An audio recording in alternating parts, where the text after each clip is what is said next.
ヒロの F1 です。今日も F1 のホットな話題を取り上げていきたいと思います。本日2023年9月30日の F1 海外最新ニュースはこちらです。 F1 レッドブルマルコ発言はペレスのやる気を引き出すためだったと専門家。 F1 ウィリアムズ、苦戦するサージェントへのプレッシャーを軽減するよう指示。 F1 デビューの可能性があるのはアンドレッティだけか。ハイテックとルキサンツは落選の3本です。1番目は F1 レッドブルマルコ発言はペレスのやる気を引き出すためだったと専門家の話題から取り上げます。ある有名な F1 コメンテーターがセルジオ・ペレスに関するヘルムート・マルコ博士の発言をめぐる最近の論争を否定した。レッドブルのチームアドバイザーである80歳のマルコは、メキシコ人であるペレスが南米人であるため、マックス・フェルスタッペンやセバスチャン・ベッテルといったオランダ人やドイツ人のような集中力に欠けていると示唆したことで、人種差別の疑いで謝罪しなければならなかった。しかしメキシコのレース界では有名で、 ESPN のラテンアメリカ部門でコメンテーターを務めるフェルナンド・トルネロはこの騒動を否定した。メキシコのファンはヘルムート・マルコが言ったことを笑顔で受け入れなければならないと彼はエスト氏に語った。彼が言うこと全てを非難することはできない。単純に彼は人を挑発するだけだ。彼が本当にやろうとしているのはドライバーたちのモチベーションを高めることだ。彼は厳しい男だとトルネロは言う。ドライバーたちが車からもっと多くを引き出し、決断力という点で向上するように、彼はドライバーたちを小づいたり突っぱねたりするためにやっているんだ。だから彼はチェコのことをそう言ったんだと思う。トルネロはオーストリア人のマルコを人種差別主義者とみなすのは間違っているという。彼はチェコだけでなく誰に対してもそうなんだ。ただフェルスタッペンの悪口を言わないのはフェルスタッペンが彼に理由を与えないからだ。実際彼はマックスをダダっ子のように扱わなければならない。彼をそこに留めておく必要がある。またペレスが現在レッドブルでプレッシャーを感じている一方で、レッドブルは33歳のペレスとの2024年契約から降りようとしているという話を一貫して否定しているのも事実だ。フェルスタッペンは10点以上のドライバーだが、チェコは通常8点か9点を下回らないドライバーだ。チェコができることより弱いパフォーマンスでチャンピオンになったドライバーもいると思う。ただチェコはレッドブルという絶対的な存在に挑んでいる。フェルスタッペンを打ち負かすことはほとんどユートピアだが、チェコは何度かそれを成し遂げているとトルネロは主張した。さらにトルネロはペレスとフェルスタッペンがレッドブルのチーム内やコクピット内で同等に扱われていないという指摘の正当性を否定した。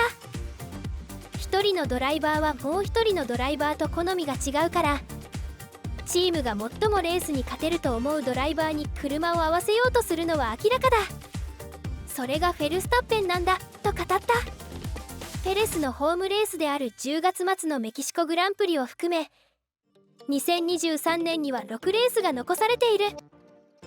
メキシコで勝つために全力を尽くすつもりだとペレスはエスト氏に語った。そのためにマックスに助けを求めるつもりはない。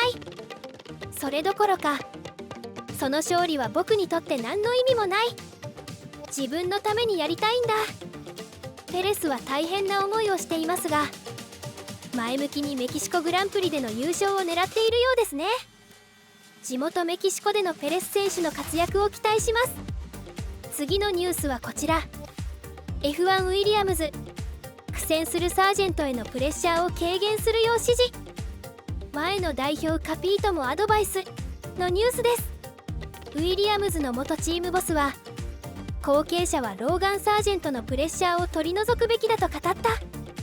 2023年シーズンが進むにつれ、22歳のアメリカ人ルーキー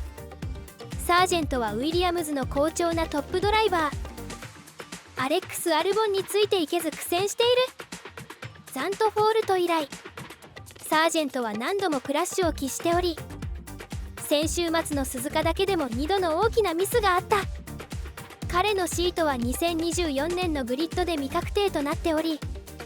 プレッシャーはさらに高まっている。フェリペ・ドラゴビッチとミック・シューマッハがウィリアムズのシートを求めて激しくプッシュしている。シューマッハは鈴鹿でジェームス・ボールズのチームオフィスに立ち寄る姿さえ目撃されているが、ウィリアムズのボスはミックの現ボスであるトトウルフから見せられたシミュレーターデータに感心しなかったと言われている。しかし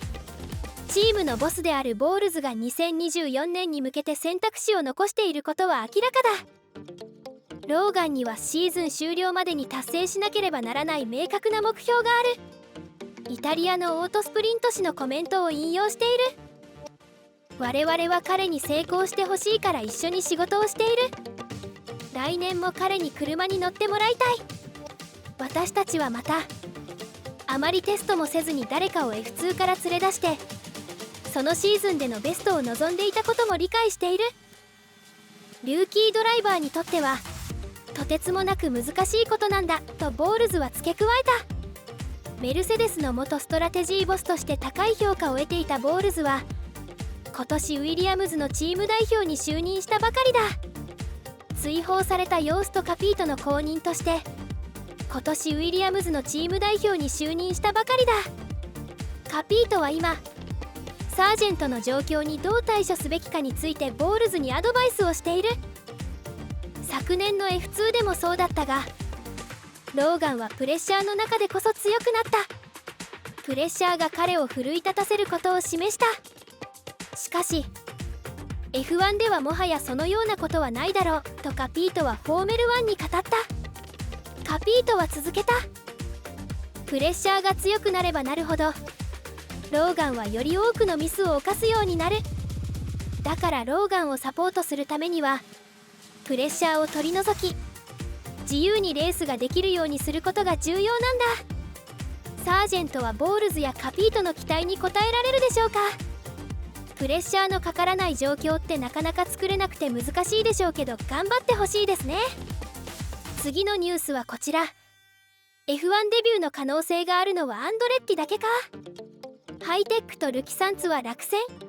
のニュースです。アンドレッティ・キャデラックが FIA から F1 参戦のゴーサインを受けたことがますます明らかになってきた。 FIA が2025年から2026年にかけて実施する F1 への2チームまでの追加入札に応募していた希望者のうち1チームを除く全てが落選したことを1週間前にお伝えした通りだ。その中にはハイテックとルキサンツも含まれており、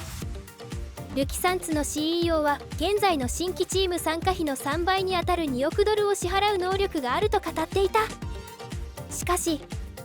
現在はジュニアカテゴリーで大成功を収めているカーリンと提携しているロディンカーズはその入札が FIA によって却下されたことを認めている。残念ながら我々の入札は不成立に終わったとロディンのオーナーでオーストラリア人起業家のデビッド・ディッカーは発表した。ロディンは FIA の決定を完全に尊重し受け入れているとしながらも、ロディンとカーリンの入札はアンドレッティが仕掛けた注目の入札よりも多くの点で優れていたと考えている。最近の情報によると